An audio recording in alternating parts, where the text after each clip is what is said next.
એક વખત વડોદરામાં જ્યોતિષ શાસ્ત્રીઓ ભેળા થયા હતા અને પૂનમનું ગ્રહણ થવાનું હતું તે અંગેની ત્યાં ચર્ચા ચાલતી હતી. તે વખતે કૃષ્ણારામ શાસ્ત્રી જે પાક્કા સત્સંગી હતા તે પણ ગયા હતા. સંવાદ કરતા જ્યોતિષવાળા બોલ્યા કે આ પૂનમે ગ્રહણ જરૂર થશે. ત્યારે કૃષ્ણારામ વેગમાં ને વેગમાં બોલી ગયા કે આ વખતે ગ્રહણ નહીં જ થાય.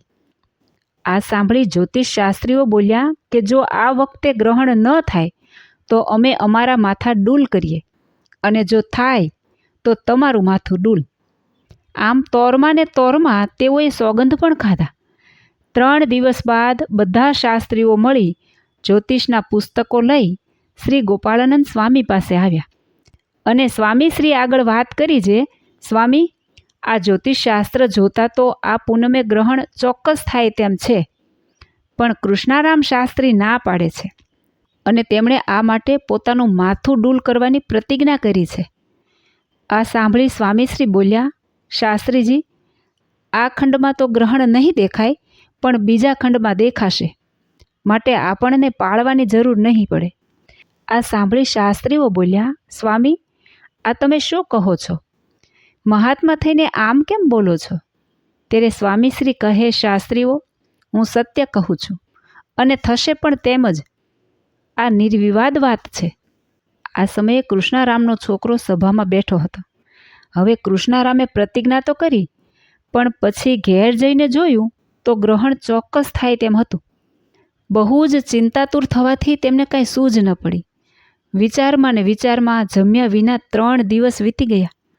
તેમના પુત્રે સ્વામીશ્રીનું વચન સાંભળી ઘેર આવીને કહ્યું જે આ વખતે ગ્રહણ નહીં થાય એમ સ્વામીશ્રીએ શાસ્ત્રીઓને પણ કહ્યું છે.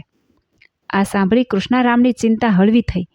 સ્નાન પૂજા વગેરે નિયમ કરી તેઓ તુરત જ સ્વામીશ્રી પાસે દર્શને ગયા. તેમને જોઈને સ્વામીશ્રીએ કહ્યું, કૃષ્ણારામ, તમારે ક્યારેય પણ વેગમાં આવી આવા પ્રકારની પ્રતિજ્ઞા ન કરવી જોઈએ. તમારા માટે મારે આ ગ્રહણ ફેરવવું પડશે. આથી કૃષ્ણારામને હર્ષનો પાર ન રહ્યો. ખૂબ પ્રેમાતુર થઈ પ્રાર્થના કરવા લાગ્યા કે હે સ્વામી, આપે ખરેખર મને બચાવ્યો, મારી લાખેણી લાજ રાખી. આનો બદલો હું શું આપું? હવેથી કોઈ પણ દિવસ આવું કામ નહીં કરું. એમ કહી ઘેર ગયા અને જમ્યા. જ્યારે પૂનમ આવી ત્યારે સ્વામીશ્રીએ વ્યોમમંડળ સ્થગિત કરી દીધું, તેથી ગ્રહણ થયું નહીં. શાસ્ત્રીઓ પોતાના યંત્રો માંડી ચારેય તરફ જોવા લાગ્યા પણ ગ્રહણની સહેજ પણ અસર ન હતી. આથી સહુ ખૂબ આશ્ચર્ય પામતા સ્વામીશ્રી પાસે આવ્યા અને કહેવા લાગ્યા કે ગ્રહણ તો અવશ્ય થવાનું જ હતું, પણ આપ શ્રીએ આપના પ્રૌઢ પ્રતાપથી ગ્રહણ મંડળ પણ અટકાવી દીધું, તે અમે નજરે જોયું.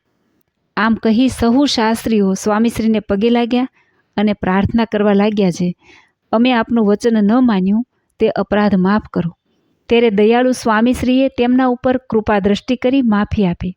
ખરેખર શ્રી સ્વામિનારાયણ ભગવાનને અને તેમના સંતોને ગ્રહણ કરતાં પોતાના ભક્તનું માથું વહાલું છે.